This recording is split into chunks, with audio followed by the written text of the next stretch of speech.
ये बात बिल्कुल सत्य है कि ये एक बहुत ही उम्दा कार्यक्रम है और इसमें दो बातें इसमें निहित हैं।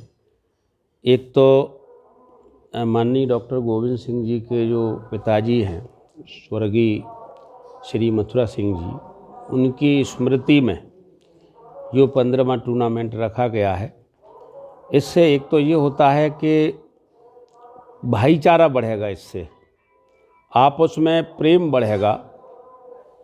दूसरा इसमें ये निश्चित है कि बच्चों में खेल की भावना डेवलप होगी और खेल हमारे देश में अभी अंतिम पक्ष में रखा हुआ है।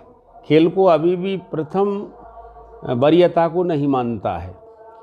तो ये दो बड़े बड़े विषय हैं और यहाँ का खास करके दवों का जो कार्यक्रम है, मुझे लगा कि इसमें अगर स्टेडियम होता तो यही दर्शक स्टेडियम में अगर बैठ करके देखते तो दर्शकों की संख्या भी ज़्यादा होती और वो इत्मीनान से बैठ करके इस खेल को समझते देखते और निश्चित रूप से ये भाईचारा देने वाला कार्यक्रम है। ऐसा मुझे आपने स्टेडियम की बात कही है, तो अभी वर्तमान में पूर्व मंत्री लाहौर विधायक डॉक्टर गोविंद सिंह जी कई वर्षों से कहते आ रहे स्टेडियम के लिए, परंतु अभी तक लोगों को स्टेडियम मिला नहीं है। इस बारे में क्या कहेंगे? नहीं, देखिए इसमें क्या है कि उनने जब कहा है तब उनकी गवर्नमेंट नहीं रही और गवर्नमेंट थी भी तो 1.5 वर्ष की थी, तो उतनी जल्दी तो उसमें संभव नहीं था। अगर इस बार सरकार बन गई होती तो मुझे पूरा भरोसा है कि वो निश्चित रूप से स्टेडियम दवों की जनता को दे देते। आजकल कांग्रेस पार्टी के द्वारा चलाया जा रहा है ये किसान आंदोलन जो चल रहा है, इसमें लोगों का कहना है कि ये जो किसान आंदोलन कांग्रेस पार्टी कर रही है, ये कांग्रेस पार्टी अपने निजी स्वार्थ के लिए कर रही है, ना कि किसानों के हित के लिए। जो लोग ये सवाल पूछते हैं उन्हें पहले तो किसानों के बारे में जानकारी नहीं है कि किसान होता क्या है।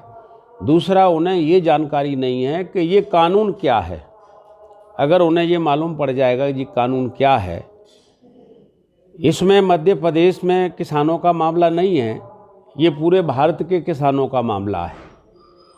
और देश की सरकार ने जो कानून बनाए हैं, एक तो भंडारण का जो कानून बनाया है कि किसान का माल अगर खरीद करके हम स्टोर कर लेंगे, 10 रुपये 15 रुपये किलो 2 रुपये किलो जो भी माल खरीद करके अपने रखेंगे भंडारण में, और जब महंगा करके बेचेंगे तो किसान का नुकसान है, भंडारण वाले का फ़ायदा है।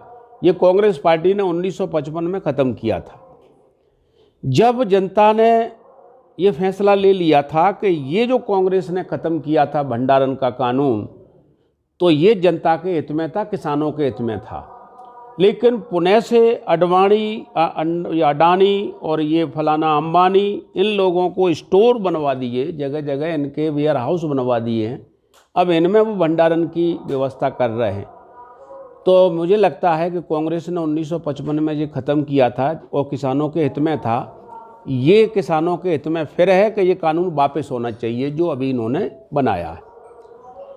दूसरा, कॉन्ट्रैक्ट फार्मिंग है कि आप जैसे अभी हमने कॉन्ट्रैक्ट कर लिया कि आप ये फसल बोएंगे, हम खरीदेंगे।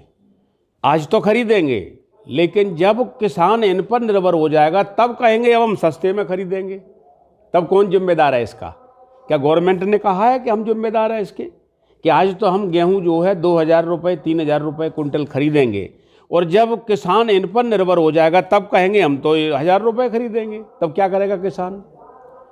और मंडी के बारे में जो उन्होंने मंडी को एक प्रकार से ख़त्म कर दिया है, तो मंडी को ख़त्म करने का क्या मतलब है? मतलब गवर्नमेंट के दिमाग में क्या है? तो जो सवाल जिसने पूछा है उसको ये मालूम नहीं है कि आज मैं किराए से किसी दुकान को ले लूँगा किराए से, और उसी में से कमाई करने के बाद जब मेरे पास पैसा आ जाएगा तो अगली बार मैं उस दुकान को खरीदूँगा।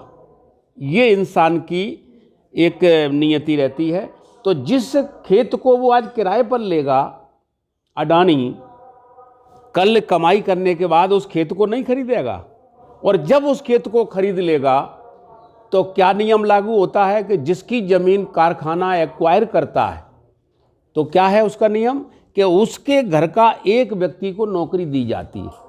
तो जब ये सेठ लोग ज़मीन खरीद लेंगे और बाद में कहेंगे कि इसके जो लोग थे, जो उसके घर के लोग हमारी ज़मीन में मजदूरी करें, तो हम उनको मजदूरी देंगे। तो जिस खेत के कभी मालिक हुआ करते थे, उस खेत में ही मजदूरी करेंगे। ये दृश्य जो देखेगा नहीं, लोग आत्महत्या करेंगे। उसे पूछने वाले को अभी मालूम नहीं है कि इसका अर्थ क्या है। 15वें अंतर्राज्यीय क्रिकेट टूर्नामेंट के दौरान दबोक पहुंचे हैं। दबोक की जनता को क्या संदेश देना चाहेंगे खेल के प्रति? मैं दबोक की, न केवल दबोक की जनता बल्कि पूरे क्षेत्र और पूरे देश को के युवाओं को संदेश देना चाहता हूं कि अपने जीवन में खेलों का हमेशा एक महत्वपूर्ण समय निश्चित करें। ये केवल क्रिकेट की बात नहीं है, मैंने वहाँ भी बोला था। आज के समय में स्वास्थ्य सबसे महत्वपूर्ण हो गया है।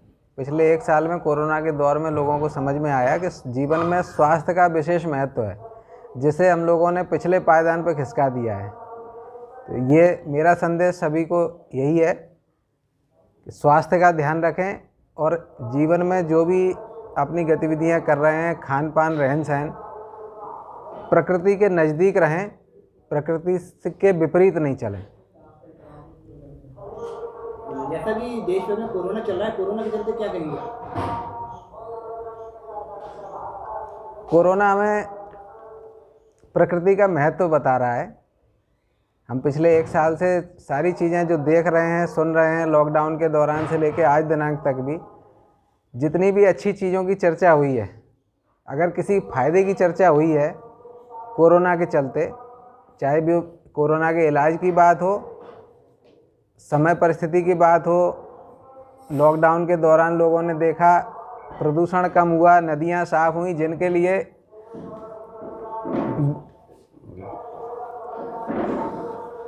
लिए मोदी सरकार ने अलग मंत्रालय बनाया, गंगा सफाई का मंत्रालय बना था। हजारों लाखों करोड़ खर्च करके जो एक नदी साफ़ नहीं कर पाए, वो 2 महीने में न केवल गंगा बल्कि सारी नदियां साफ़ हो गई। ये हमें ये शिक्षा देता है, कोरोना हमें ये सीख देता है कि ये जो नाटक चल रहा है, सरकारें जो बेवकूफ़ बना रही हैं, लाखों करोड़ रुपए टैक्स के रूप में पहले इकट्ठा किया जाता है, उसके बाद में उसको खर्च किया जाता है और नतीजा उसका सिफर ही रहता है। पिछले 5 साल से मंत्रालय चला, उमा भारती जी मंत्री रहीं, कई सारे वायदे किए गए, लेकिन उसके बाद उसका रिजल्ट 0 रहा और 2 महीने में सारी नदियां साफ़ हो गई, वातावरण साफ़ हो गया, हवा साफ़ हो गई, हिमालय सैकड़ों किलोमीटर से हिमालय दिखाई देने लगा। ये कोरोना ये बता रहा है कि कहीं ना कहीं सत्ता, न कि विशेष पार्टी की बात नहीं है, ये सत्ता और आम आदमी के बीच में गैप बहुत बड़ा हो गया है। बात भले लोकतंत्र की होती हो, लेकिन असलियत में जनहित की बात होती नहीं है। 15 साल से आप यहाँ आ रहे हैं और लगातार आप कई बार यहाँ आए होंगे, टूर्नामेंट को देखा होगा। दबोक की जनता में स्टेडियम को लेकर एक अलग ही उत्सुकता दिखाई दे रही है और जो भी यहाँ आता है, टूर्नामेंट देखता है, वो यही कहता है कि स्टेडियम होना चाहिए। और आप मध्य प्रदेश के बहुत बड़े मंत्री, विपक्षी मंत्री और नेता के लड़के हैं, तो आप क्या कहेंगे कि स्टेडियम के लिए आप अपनी ओर से क्या कोशिश करेंगे? सबसे पहले तो प्रश्न में थोड़ा सा करेक्शन आपको करना पड़ेगा कि मंत्री नहीं, पूर्व मंत्री। अगर आपका प्रश्न सही होता और वास्तव में मंत्री होते तो मैं मीडिया के सामने, क्षेत्र की जनता के सामने यहाँ बैठ के ये आश्वासन दे सकता हूँ कि साल भर के अंदर स्टेडियम बन गया होता, क्योंकि पिछली बार घोषणा करके गए थे। दूसरी बात, लाहौर विधानसभा बहुत बड़ी है, हो सकता है आप लोग गए होंगे। मछंड क्षेत्र में स्टेडियम बन चुका है, लाहौर में बहुत बड़ा स्टेडियम बन चुका है, बाकी जगह भी कई सारी विकास की परियोजनाएं चल रही हैं। अब विधानसभा में जब बड़ा क्षेत्र होता है तो घर में भी हम कोई काम करते हैं तो किसी का नंबर पहले आता है, किसी का बाद में आता है। लाहौर में स्टेडियम बनाएं, मछंड क्षेत्र में स्टेडियम बनाएं, अब दबोक का नंबर है, आगे बन जाएगा। बस अंतर इतना पड़ता है, सरकारें तो कोई जैसे बस होती ना, बस में बैठे ड्राइवर की तरह होती हैं। अच्छा ड्राइवर बिठा दोगे, थोड़ी सी स्पीड बढ़ा देगा, जहाँ हमें 4 घंटे में पहुँचना है 2 घंटे में पहुँचा देगा।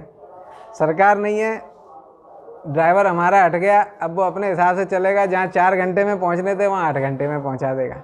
पहुँचना तो है ही, ऐसा नहीं है कि कभी नहीं पहुँचेंगे, पहुँचना तो निश्चित है।